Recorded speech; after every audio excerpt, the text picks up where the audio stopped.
Salut tout le monde! Now, when it comes to thinking in French, or rather speaking about thinking in French, you're probably very used to saying je pense que plus whatever it is you're thinking about.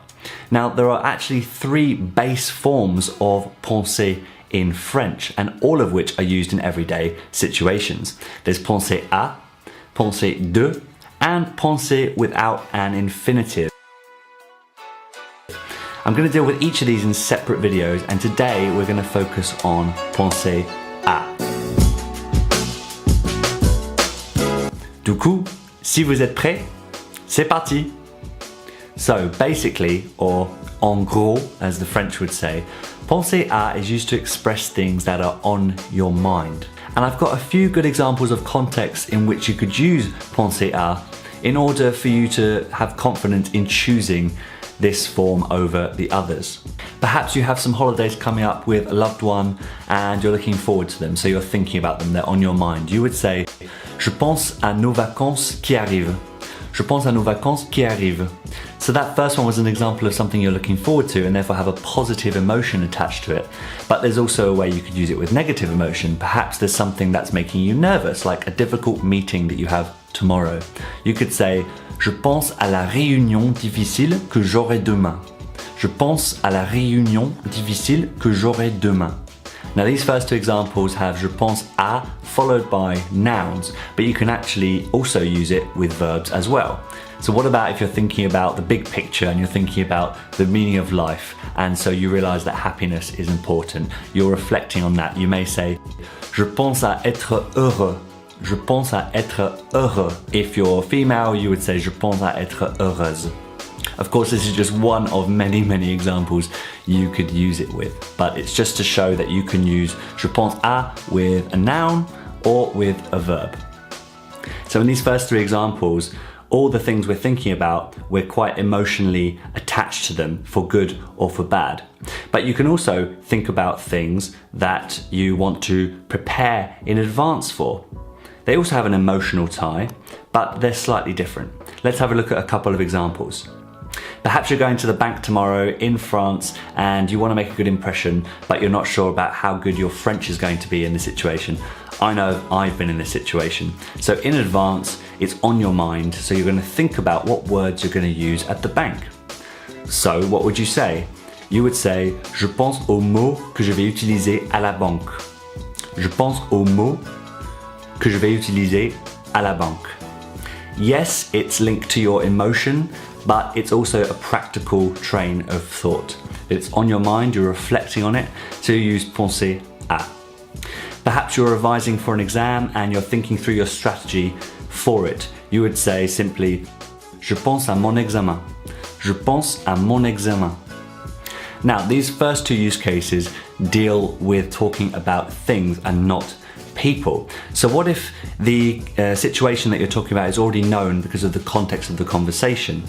Perhaps your friend asks you if you're thinking about that thing. Perhaps they ask you if you're thinking about your exam. Est-ce que tu penses à ton examen? Well, you're not going to just repeat your friend and say, oui, je pense à mon examen. It's repetitive. We wouldn't do that in English. So the French replace whatever comes after à with y when it is an object or a situation. Basically anything other than a person. So if they say, tu penses à ton examen? Tu penses à ton examen? You would reply, oui, j'y pense. Oui, j'y pense. So they replace everything after à with y when it is not a person. But what if we are thinking about a person? They can be on our mind equally as much as an event or a situation. Well, in its basic form, we use the exact same structure as before. We say, je pense à plus the name of the person, or plus the person. So for example, je pense à ma mère. Je pense à ma mère. I'm thinking about my mother. Or if it's a named person, you would say, je pense à Alex. Je pense à Alex. So remember a moment ago I said that if we're talking about anything other than a person, then you can replace that with the letter Y and it goes before penser. What if we are thinking about a person? Well, in that case, for example, if your friend says, tu penses à ta mère? Tu penses à ta mère? You would say, Oui, je pense à elle. Oui, je pense à elle. And here, elle is what we call a stress pronoun. You don't really need to remember the name of that, but that is what they are.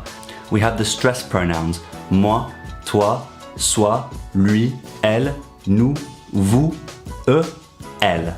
So when it's a person that we're thinking about, we don't replace the a and the object. We simply keep the a and insert a stress pronoun. So in this case, when we're talking about my mother, we would say à elle, because ma mère is feminine and it's singular. So the stress pronoun for that is elle. And when you're thinking about a person, it doesn't always mean a deep reflection. I will always remember that when the now famous Paul Taylor video called La Bise, where he's dissecting French language and culture. Hi, my name's Paul. I live in France, and one of the things that annoys me the most about living here is la bise. First came on the air, my French friend, sent me a text immediately after she'd seen it, and she said, "Ah, je viens de regarder ça, j'ai pensé directement à toi. I just watched this and I immediately thought of you." And you see she used the stress pronoun toi to refer to me, or you from her perspective. Now we've already seen a little bit earlier how someone may ask you if you're thinking about a certain thing. Tu penses à ta mère? Tu penses à ta mère?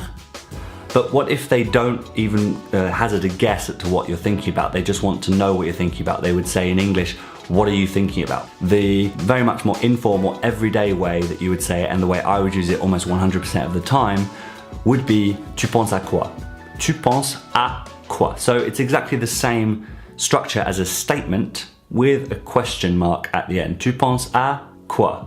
One extra tip would be that if you are particularly reflecting on something, you're in kind of deep thought on something, or you really want to consider something before taking a decision, then I would really advise you to use réfléchir. Réfléchir, which directly would translate to reflect on something. But réfléchir follows the same rules as penser à, because you réfléchis à quelque chose. So just to recap, we've seen that penser à can be used to express things that are on your mind. These things can be either a situation or a person. If the object of your thoughts is already known by the context of the conversation, you would just replace it by inserting y before penser in your sentence to avoid repeating yourself. However, if the object of your thoughts is a person, then you keep the a and you insert what we call a stress pronoun. If all this stuff about the y pronoun and the stress pronouns are still confusing you, please don't worry, we've barely scratched the surface today. And if you want me to make a video talking all about it, then please do let me know down in the comments below, and I'd be happy to make that in the future. Another thing I'd like to know is if you'd also like to learn about penser de and also penser without a preposition, because today we've just covered one of the three forms, which is penser à. So if you'd like to know how the others differ from this one, then of course I would love to make those videos in the near future. Voilà, c'est fini. If you enjoyed this video, guys, please don't hesitate to click that big thumbs up button down below to let me know you enjoyed it. I post videos every single Wednesday, so if you don't want to miss out on anything in the future, make sure you click on that big red subscribe button down below. If you think anyone you know would get value from this, don't hesitate to share it with them. But until next time, à la prochaine. Ciao.